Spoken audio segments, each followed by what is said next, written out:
biragaragara ko uyu Hitimana Isidore abaye umugabo wa Nigena Jeannette, kandi Nigena Jeannette akaba ari umugore wa Hitimana Isidore. Bityo rero Imana iteranije yo kuzagira igitandukanya.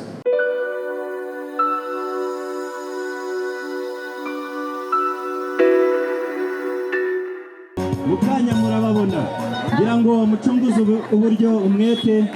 Ndabona Kamanda zayirukana. Kamanda, mbese urashaka kumvuga iki? Fatuma bahindure umuziki ashyiremo undi witwa Big. Ngira ngo asabe kuko umuyobozi wari uhagarariye imyiyereko yaberaga ahangaha ndi kumubona ari kumanuka. ese agiye gukora iki? Urakibona? Ndabona Isidore rwose. Isidore yajyaga amwenyura gakeya, ariko uyu munsi ndabona anezerewe. Ariko si Isidore kudaseka. Isidore, seka tukubone. Pepera abantu, suhuza abantu. Uyu munsi ni uwawe, suhuza abantu. Ndabona abasore bamugaragiye baberewe. Namwe bibatera ishyari ryiza, muzadutumire ku munsi mwiza nk'uyu nguyu, namwe tubataramire kandi tubakorere ibirori nk'ibi ngibi. Ndabona inkumi nziza zibagaragiye mu makanzu y'ibara ritukura. Ibara ritukura ni ibara rikomeye cyane mu busobanuro bwa jiya, kuko rishushanya amaraso Kristo yatumeneye. Igitambo cye rero nicyo gitumye turi aha ngaha. Imana yacu ihabwa icyubahiro. Reka rero Isidore ati ndabashuhuje cyane kandi ndabashimira ko mwaje kubana nanjye. Amashyi menshi. Nguko uko abashimira Isidore. Amashyi menshi. Yego kugira ngo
gahunda ikurikiyeho ikomeze.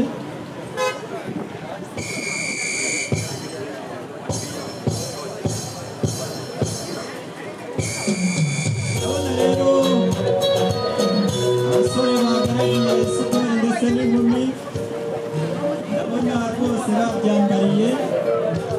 Umuyobozi wacu ntabwo azagenda wenyine, ahubwo aho uzajya hose tuzajya turi kumwe, kandi ibyishimo byawe nibyo byishimo byacu.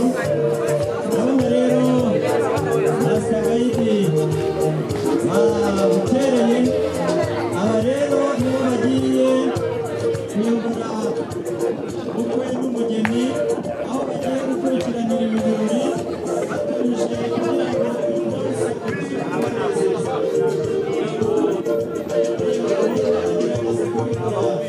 Bihuta bacuruza ubunyumwe, kuko kirimo kiraducuranga ariko nanone Isidore uyu munsi ni uwawe. Umunsi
kuguha icyubahiro muri uyu munsi mwiza w'ubukwe kugira ngo bose ubere urugero abandi basore bateganya guca muri iyi nzira kuko ni inzira itunganye kandi ni inzira yera.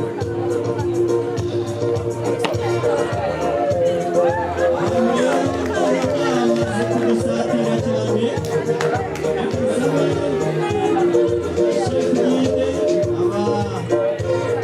muri rusange badufashe kugeza abantu hepfo gatoya kandi bo bagasaba ntabagore kuko uyu mwanya turawukeneye kugira ngo babashe kwisanzura dukore ibirori umuyobozi wacu nta muntu utubuganya. Reka rero tubasabe abantu bose basaba kuyobora inyuma buri wese yasaba kuri uwo mwanya abikora neza kandi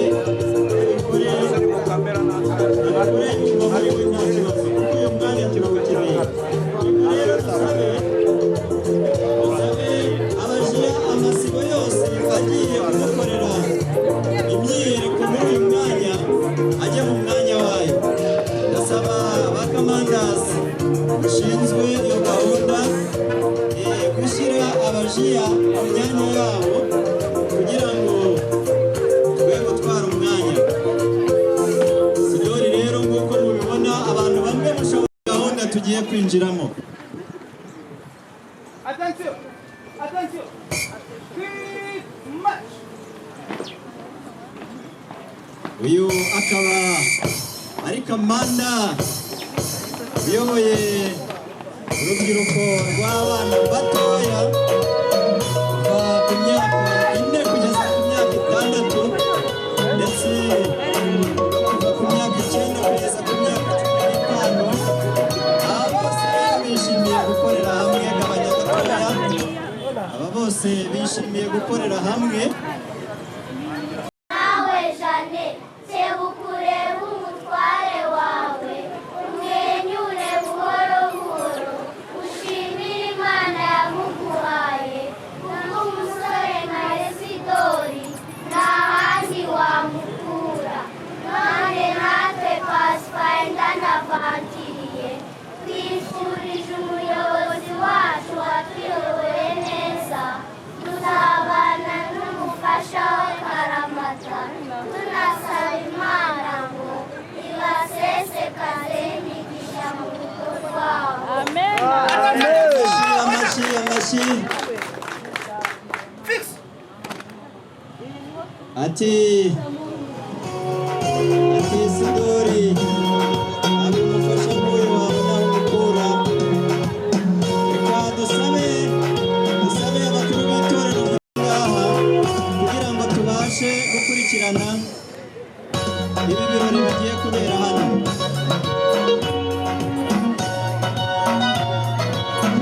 Abayobozi mutuyoboreye ako karasisi ndetse muri inzira iganisha umukwe n'umugeni mu byicaro byamuteguriwe kugira ngo akurikirane ibi birori.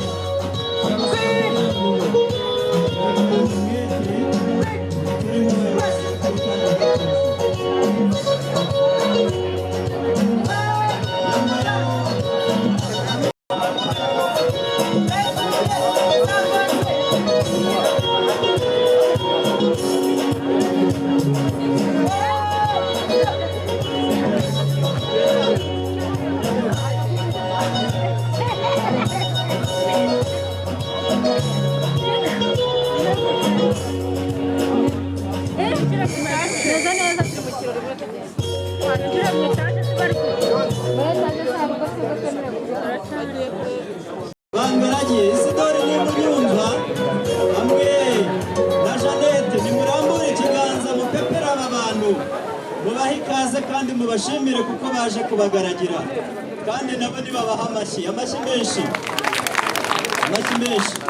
Isidori rero urakoze ngira ngo yawe.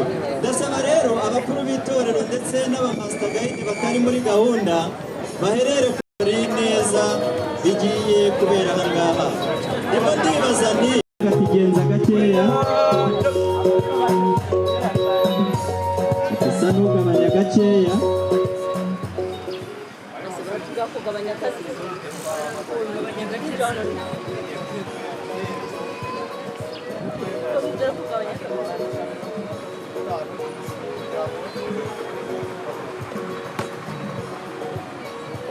ati muyobozi uburenganzira turabuguhaye rwose kugira ngo uyobore iyi myiyereko igiye kubera ahangaha, imyiyereko yo kwiyereka imbere ya Isidori na Jeannette.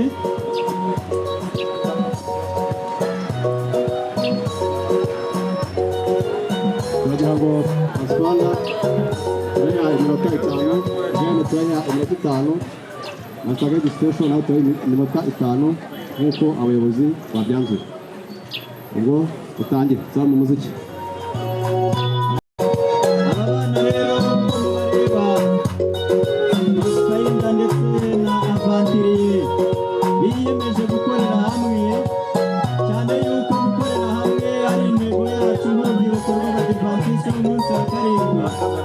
Ndabasaba, urabona neza yuko ibyo bari gukora ari ibintu byiza cyane, kugira ngo buri muntu wese yakwifuza yuko umwana we yaba muri aba ngaba. Urabona neza yuko ibyo bakora barabikora kuri gahunda ndetse n'ubushishozi. Ibi rero bikaba ari zimwe mu ndangagaciro z'ibyo bigishwa. Igihe rero baba bakoze ibintu byiza, kugira ngo nimubima amashyi, nimubima amashyi.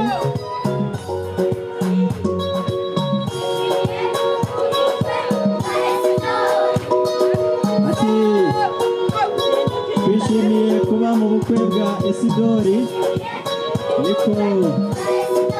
niko bari kuvuga. Kamanda ati mukomeze kunjyana kandi mujya mbere.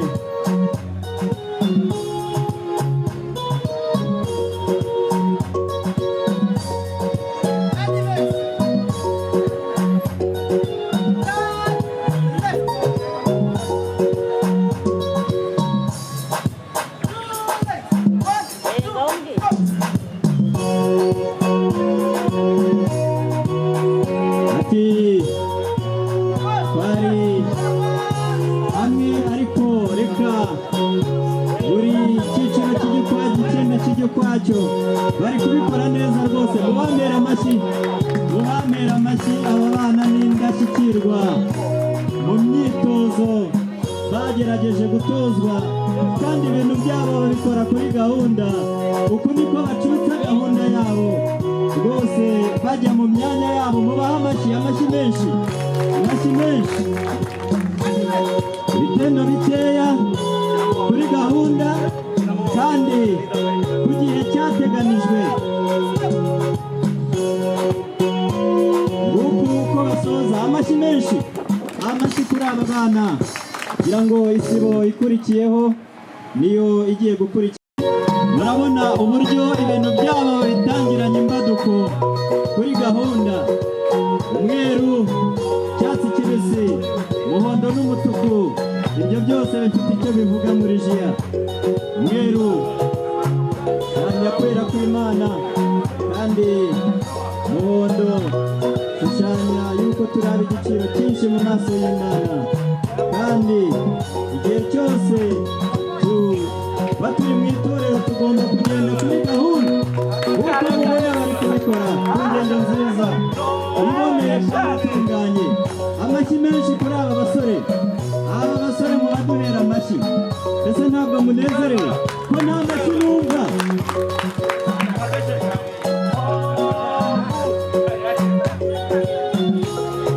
Ngira ngo Isidori nawe ubwo uteraho akajisho ndabona wanezerewe rwose.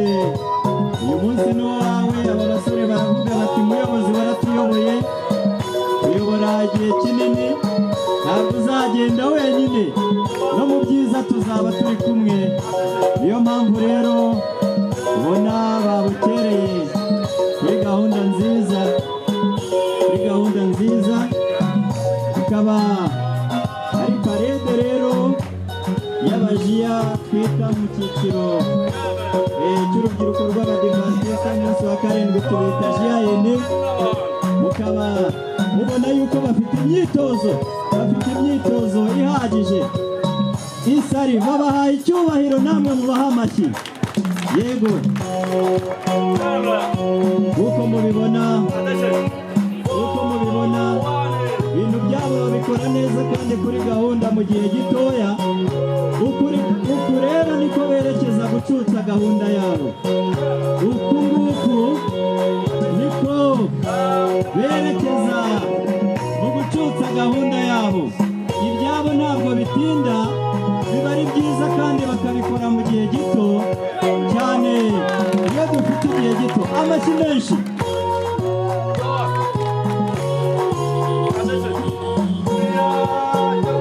Ngira ngo Madiro wayoboye imyiyereko myinshi hano ku Kabeza, ariko ngira ngo iyi myiyereko ni igitangaza. Ni igitangaza. Mubahe amashyi. Ndabona umuyobozi rwose bakoze kutuyoborera iyi parede ya JIN, kandi mu gihe cyiza, mu gihe kibaye, mu gihe kiringaniye.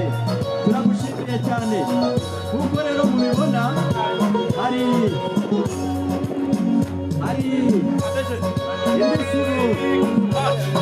imisibo yiteguye, isibo twita Special Master Guide. Uko niko bacutsa, ariko tubwira tuhindura. Nguko uko bacutsa, uko bagendamo baduhera amashyi kuri aba basore b'umuryango. Aba nabo baravuga bati, Isidori, twagendanye ingendo nyinshi, twararanye ahantu hatandukanye, twabanye mu buzima butandukanye. Ahangaha baravuga bati, Isidori, ntabwo uzagenda wenyine, no mu byiza tuzaba turi kumwe. Ubu rero niko batangira parede yabo. Ngo bari kuvuga bati, icyubahiro ni icyawe Sidori ku munsi nk'uyu nguyu. Bagukuriye ingofero. Amashyi menshi. Aha, bati rero uko itegeko ry'imyiyereko ribivuga, tugomba kwiyereka twambaye ingofero. Cyari icyubahiro twaguhaga gusa, ubundi gahunda igakomeza ku njyana nziza rero iyobowe na kamanda ushinzwe kuyobora iyi myiyereko ya Special Master Guide. Ngira ngo ni uku babikora, ni uku bajya mu byimbo byabo, ni uku bajya muri gahunda zabo. Amashyi menshi, amashyi kuri aba bayobozi bakuru.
Isidore uru rwo warindiriye rero nuko ubona ibirori nk'ibi ngibi ku munsi nk'uyu nguyu.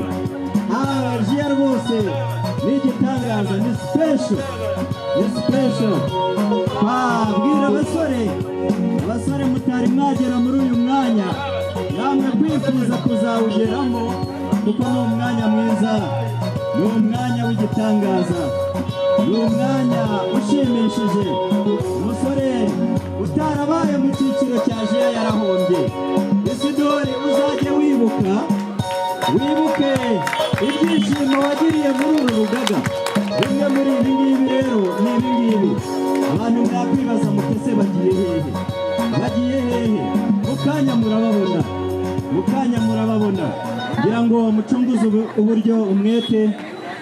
Ndabona Kamanda aza yirukanka. Kamanda, mbese urashaka kuvuga iki?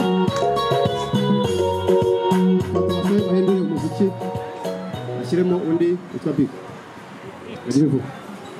Ngira ngo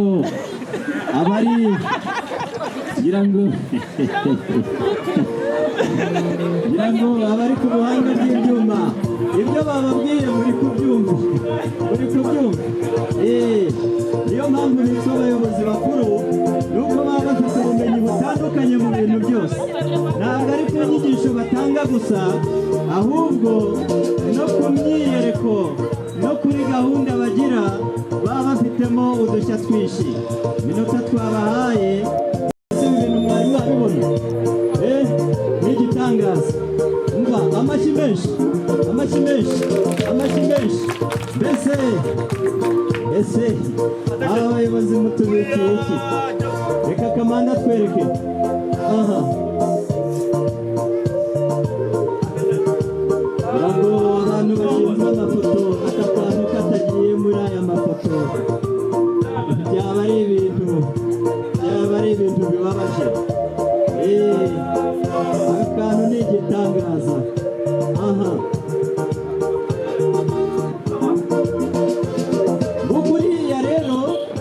ngukuriya uko babigenza igihe aka karasisi bari kugakora bifashishije inkoni mu cyiciro cya Jiya isobanura yuko ari inkoni y'ubuyobozi, kandi nk'abayobozi barabikwiye gutwara inkoni kuko ubwoko bw'Imana bwagiye buyoborwa n'inkoni twita inkoni ya Mose.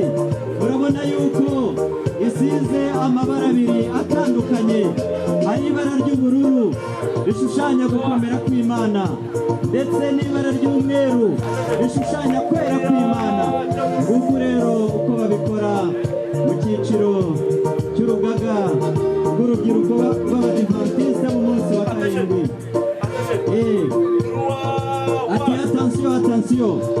Aha, ati mwitonde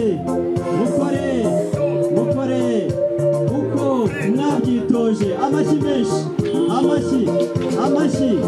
Amashyi.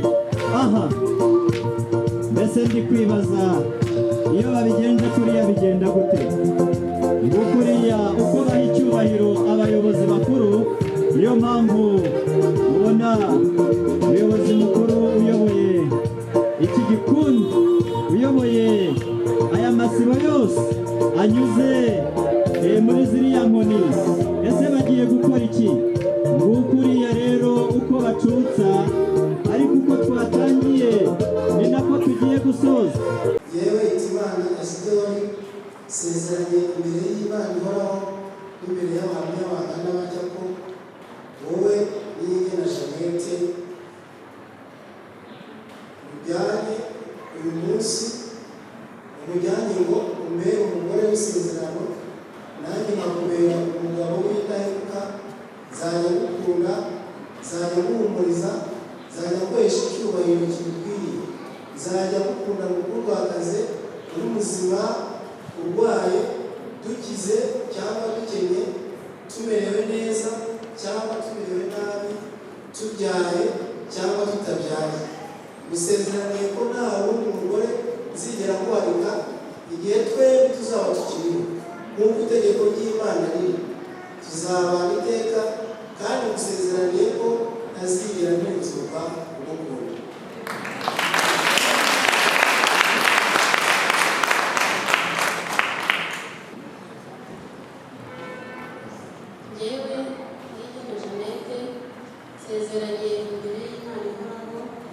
imbere y'abantu batya ko wowe Hitimana Isidore uhereye uyu munsi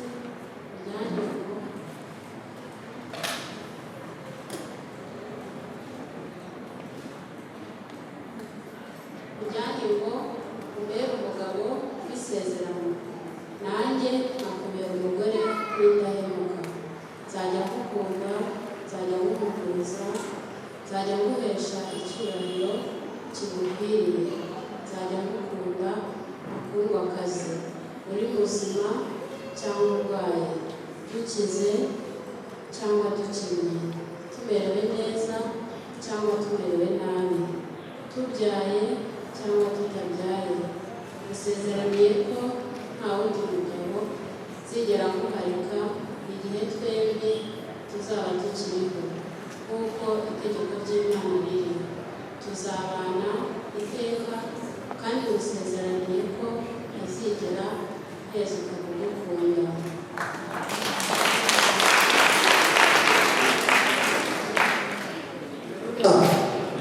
Haleluya.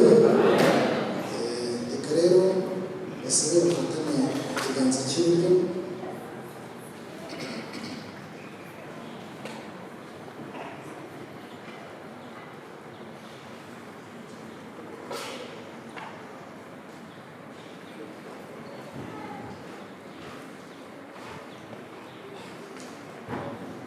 Kubw'amasezerano ya Hitimana Isidore ndetse n'Inigena Jeannette maze kumvira aha ngaha ku rusengero rwa Kabeza, amasezerano bayakoreye imbere y'Imana Data twese n'Umwana n'Umwuka wayo, namwe kandi mubaye abahamya babo. Nanjye rero Pastor Rugamba Innocent ububasha mpabwa n'itorero rya Adventiste wa karindwi ndetse n'amategeko ya Leta y'u Rwanda, namije ku mugaragaro ko uyu Hitimana Isidore abaye umugabo w'Inigena Jeannette, kandi Inigena Jeannette akaba ari umugore wa Hitimana Isidore. Bityo rero icyo Imana iteranije yo kuzagira igitandukanya, bisabye mu izina rya Data twese n'iry'Umwana n'iry'Umwuka wera.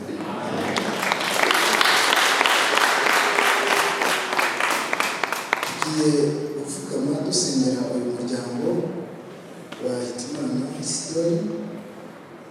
Reka dusabe Imana ngo yakire gusenga kwacu, ariko mu bukwe nk'ubu nanone twongera kwibukiranya impamvu yatumye dutaha ubukwe. Iya mbere ni uko imiryango y'abagabo n'abagore batashye ubukwe bongera nabo gufungura amasezerano yo mu izina rya Yesu, bakibuka ko hari amasezerano bagiriye imbere y'Imana. Iyo batashye ubukwe biba byiza kongera nabo gufatana mu biganza ngo bavugurure amasezerano yabo.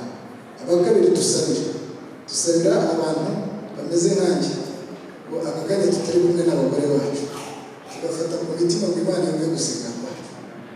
Imana idufashe ikomeze kutwubakira. Aba gatatu dusabira ni abantu bagize ibyaha bakaba barapfushije abagabo cyangwa abagore, dusaba Imana Uwiteka akomeze kubafata mu kiganza. Aba kane dusabira izi ngaragu ziri imbere yacu z'abahungu n'abakobwa, Uwiteka azazihitiremo neza, bahitiremo abasore basobanutse, bahitiremo n'abakobwa bagize gute basobanutse.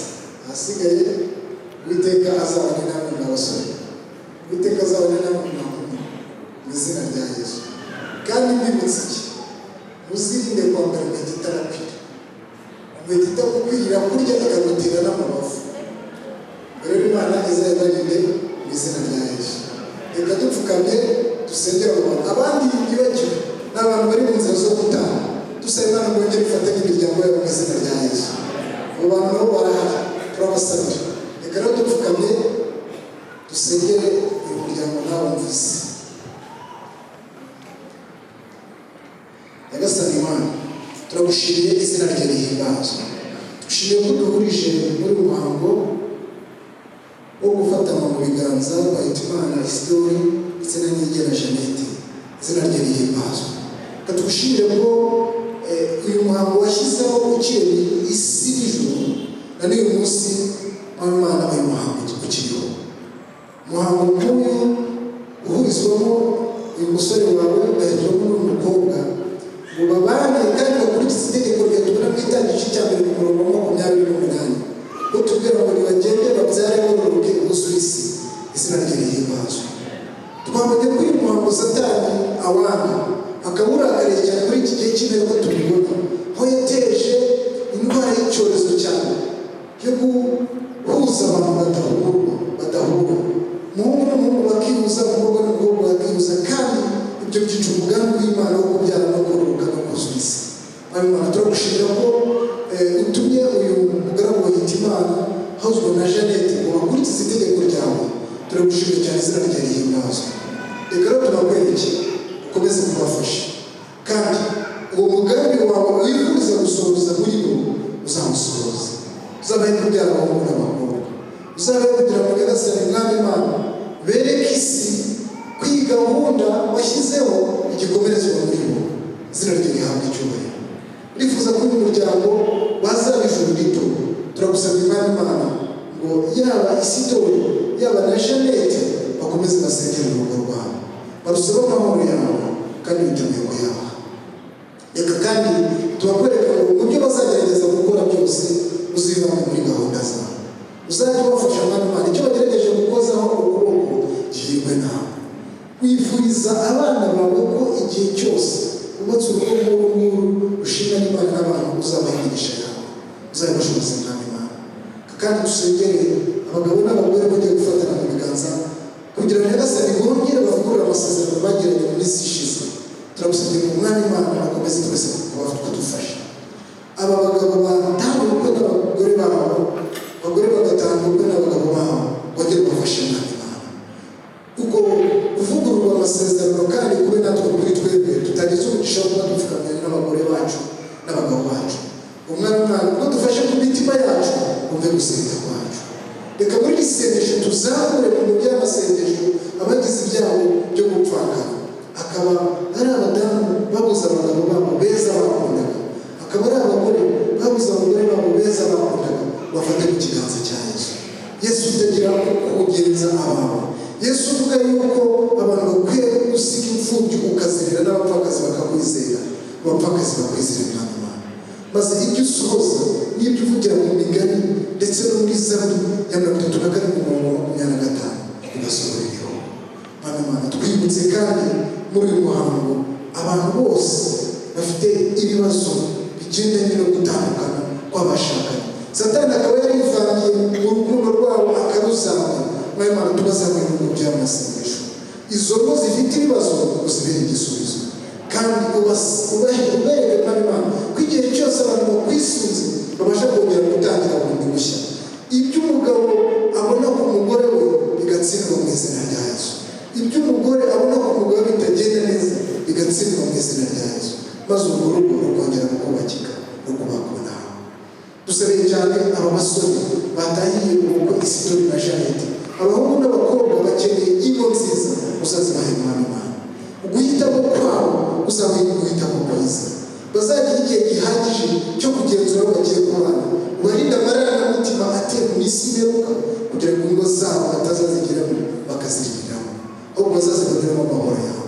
Mwami Imana turabasabiye cyane ubigishe guhitamo neza, kandi guhitamo kwabo uzabagira umumaro muri ubu bugingo ndetse n'igihe kizaza. Kadusabire rero uyu muryango dupfukamanye wa Isidori na Jeannette wite kuzabana nabo, uzabayobore muri byose mu izina rya Yesu. Amen.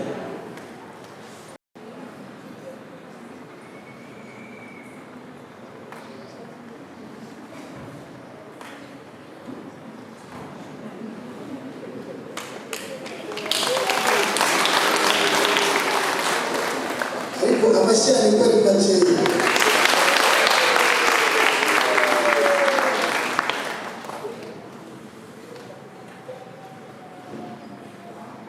Rero Isidori ubu ubona umugeni we mugire mu bamera amashyamba.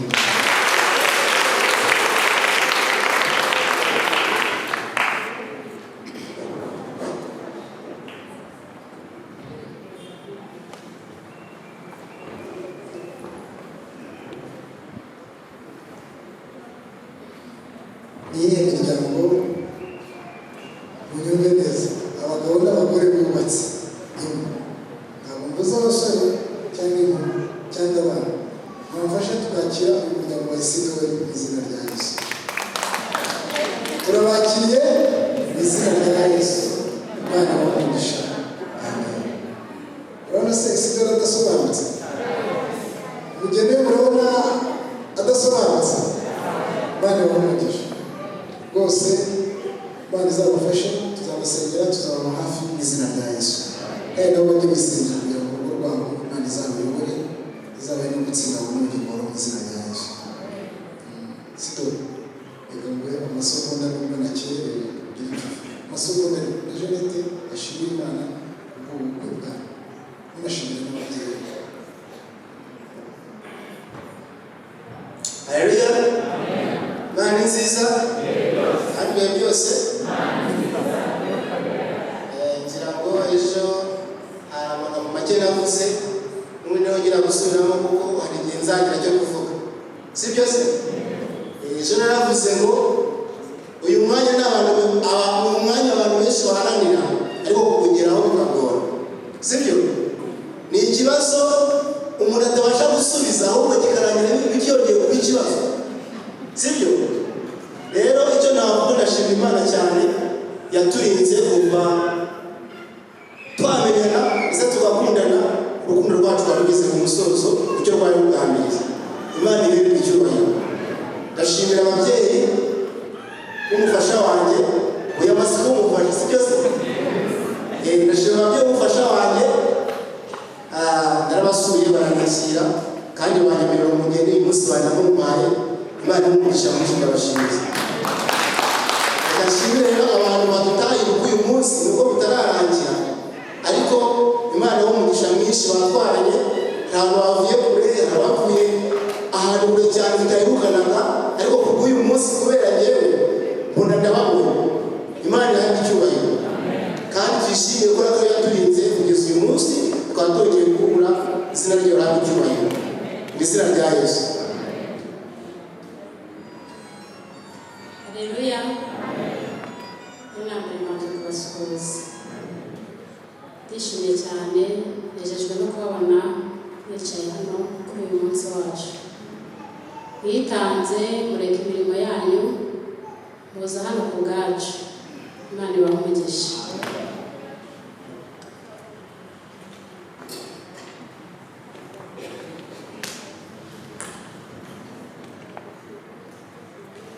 Reka rero dushimire Imana ko ubukwe bwabo busobanutse mu izina rya Yesu. Nakomeje kujya mbwira Jeannette na Isidore muzakora ubukwe ku buryo abantu bashaka kwishyingira batazabikora mu izina rya Yesu. Ndatekereza ko basore babonye ko itorero ari umubyeyi, kandi burya wambaye ikirezi ntamenya ko biratse namwe mwakunda itorero mukarifatisha musitsa. Murabyumva?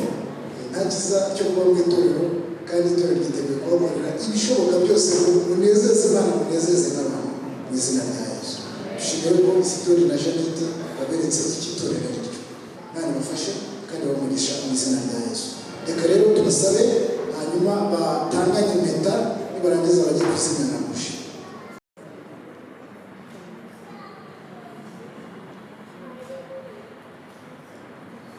Bavuga ngo iki?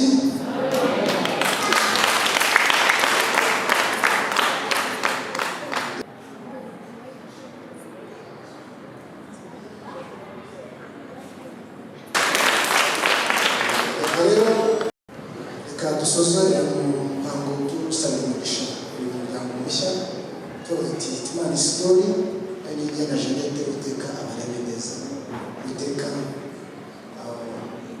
abafashe, azabaha imigisha y'uburyo bwose, azabaha kubyara abahungu n'abakobwa, kandi kuruta byose azabahe no kuzabona umuryango waho mu izina rya Yesu.